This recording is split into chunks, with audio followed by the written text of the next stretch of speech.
Marco Mac Rinaldi knew the feel of a deck of cards the way some men knew their children's hands. He'd learned to shuffle on a kitchen table in a tenement where his mother's radio tuned to soap operas and arguments. He'd learned to read a face the way a carpenter reads grain. By night, he dealt at high-stakes games in the back rooms of bars, in private apartments where men paid to forget they had appointments in the morning. He was careful, not by oath, but by craft.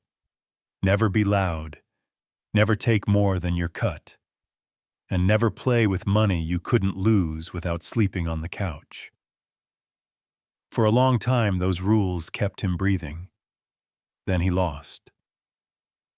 It was summer, and heat turned people irritable and bold. One night he sat across from a man with steady hands and zero mercy, a man known as Silas, who shuffled like a metronome and left a trail of shorted men in his wake. Mac had misread a flicker of muscle, had chased a straight that wasn't there.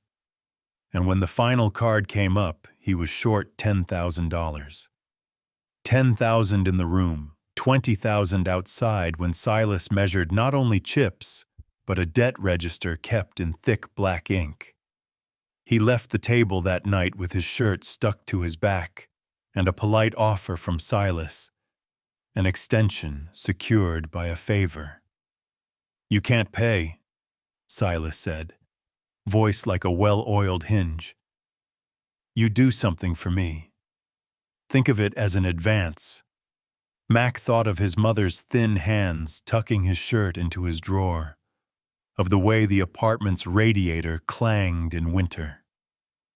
"I could pay it," he told himself, "if I could just win back 10,000.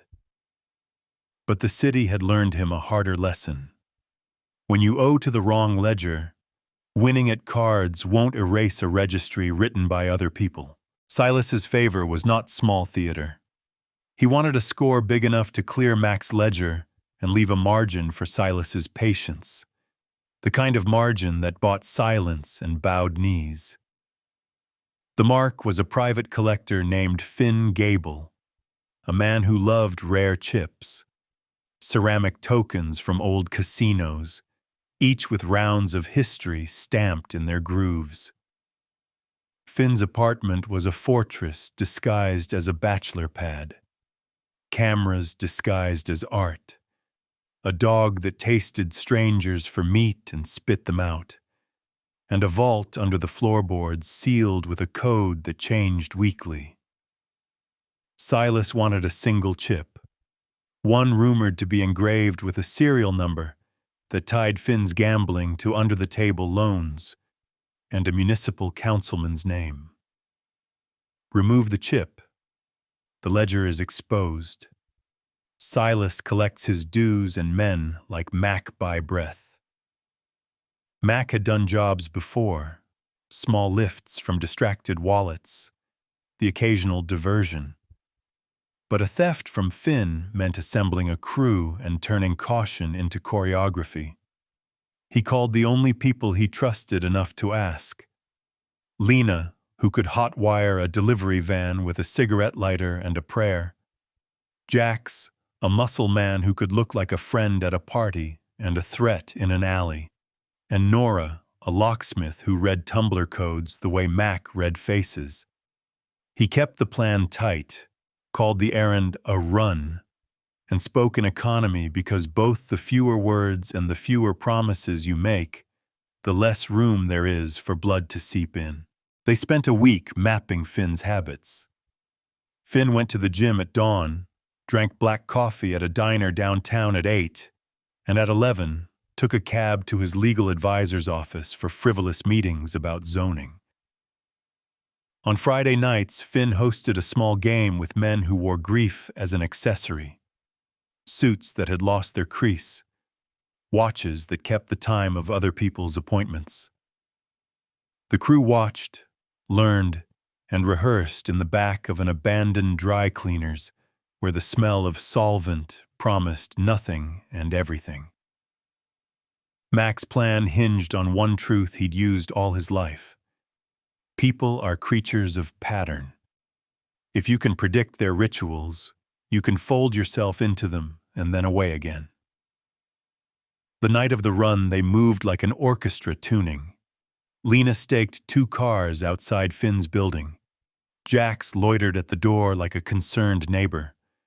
Nora carried a small leather bag with picks like silver spoons. Mac's job was to be the gentleman who stayed too long at Finn's bar, to distract with jokes and to fold his hand away when the time came, to coax Finn into pouring another drink and watching a show on luminant television. He smiled with the economy of a man who had practiced his lines in the mirror. And when Finn set the chip box on the coffee table to show a new acquisition, Mac felt his throat dry with the sharpness of prayer. The theft itself became a study in small violences.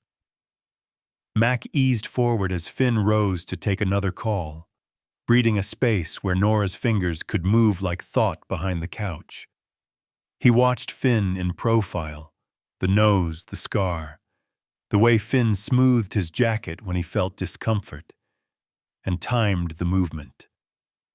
When Nora slid the chip out beneath a cushion, Jax staged a muffled cough, and Finn turned. Mac laughed and asked about the game's new rules, and Finn's attention snagged like a hook. The dog, placated with a treat by Lena's practiced hand, slept in a corner that had been softened with a blanket. In 30 seconds, the chip was gone, a ceramic moon that fit like a coin between Nora's fingers. They dispersed with the casualness of people who have rehearsed sleep. Mac left with a story about a new cigar store. Lena took a call. Jax lingered to talk about a mutual acquaintance. They met later in the alley and passed the chip like the kind of thing passed over a bar tab, quick and precise. For a moment, 30 long breaths, Mac believed they'd threaded through danger without snag. Then the city remembered its appetite. A week after the lift, Silas's patience ran. He called for the chip and offered a sum that would clear Mac's debt and move the man into silence for a while. Mac had made a contingency. Copies of the chip's image, coded notes sent anonymously to a reporter who liked civic scandals, and a plan to use the chip to expose Finn and his unseen benefactors. "We can leverage it," Mac told Lena when the offer came in, the words coming like a coin tossed and caught between them. Lena folded her arms and said, "You think the city listens to exposure when men like Silas can buy quiet?" Jax grunted and said nothing. Nora's hands twisted a nervous rhythm. Mac had always believed in the arithmetic of leverage. One reveal could amplify into a dozen other confessions, into searches and subpoenas. For all his life, he'd gambled on probability, on reading faces and cutting lines. This was one gamble beyond cards. He chose leverage. They arranged a drop in an abandoned warehouse with cameras obscured and a signal code that matched the one Finn used for his valet. A white flashlight blinked twice. Mac arrived with the chip in a velvet pouch like a relic, and Silas's emissary, a man with a smile that had been shaped by courthouse steps, arrived with a duffel bag of cash. The exchange should have been a clean arithmetic. Chip surrendered, debt erased. Instead, it fractured. Silas's man unzipped the duffel in front of Mac and paused as if smelling bad luck. He reached for the pouch and opened it to reveal not the ceramic chip, but a small, nondescript stone. Mac's breath stopped in a place where fear makes the throat feel like wool. The emissary's smile turned to an appraisal of value and then to a different expression entirely. Irritation edged with suspicion. From the shadows came another man. heavier, quiet, with hands that had learned a different kind of arithmetic. "We don't like tricks," he said. Mac's hand went to his jacket where a pistol lived in a pocket, more for insurance than for show. Jax's back went up like a wall on instinct, and Lena's face shifted into the practical calm of someone who knows violence is a machine you have to feed. The duffel that had once been full of crisp relief became a stage for bargaining. It turned out that Silas never intended to take the chip and walk away with clean books. He intended to own the ledger of threats that followed it. He wanted proof that Mac would turn to leverage, to test loyalties, and he wanted to use that test to identify who among the crew could be trusted and who couldn't. The deception was a layer deeper than theft. It was a trap set by a man who measured fear as currency. There was a scuffle, loud and ugly in the way scuffles are when men's veins are taut by money and shame. Nora threw a bottle like a cutting remark. Jax knocked an arm into a wall. Lena slid across the concrete with a grace like practiced panic and vanished into a stack of crates. Mac ran because he had learned to run from losses before. He ran because the thought of Silas's hands on his mother made the floor beneath him tilting with the weight of shame. He ran through alleys that smelled of frying oil and old rain, and when the footsteps behind him wanted to make him into a punctuation mark, he dove through a door and smashed into the dry cleaners where they'd rehearsed. The crew fractured like old wood. Nora swore she'd fake a trail and meet him at the river.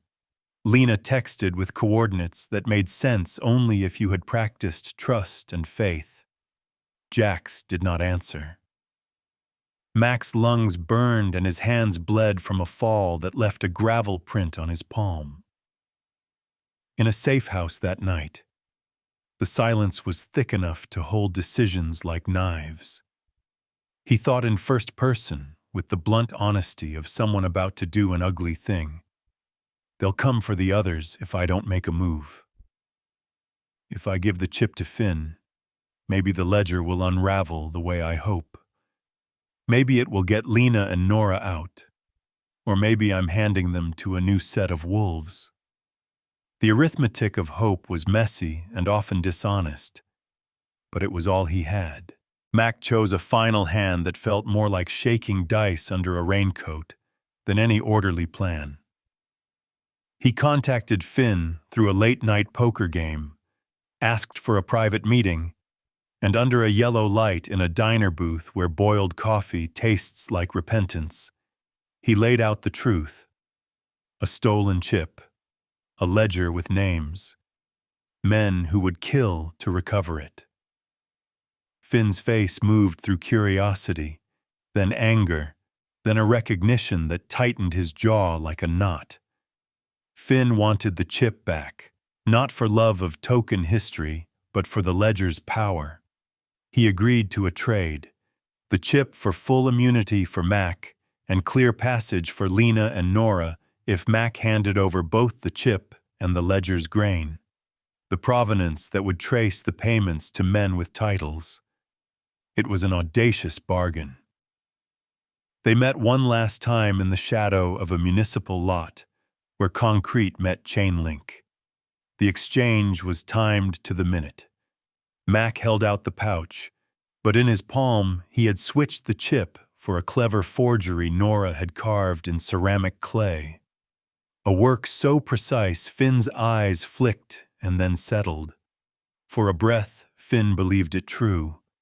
In that breath, Mac saw his moment and took it. He ran as sirens keened in the distance. Whether real or part of Finn's private theatrics, he could not tell.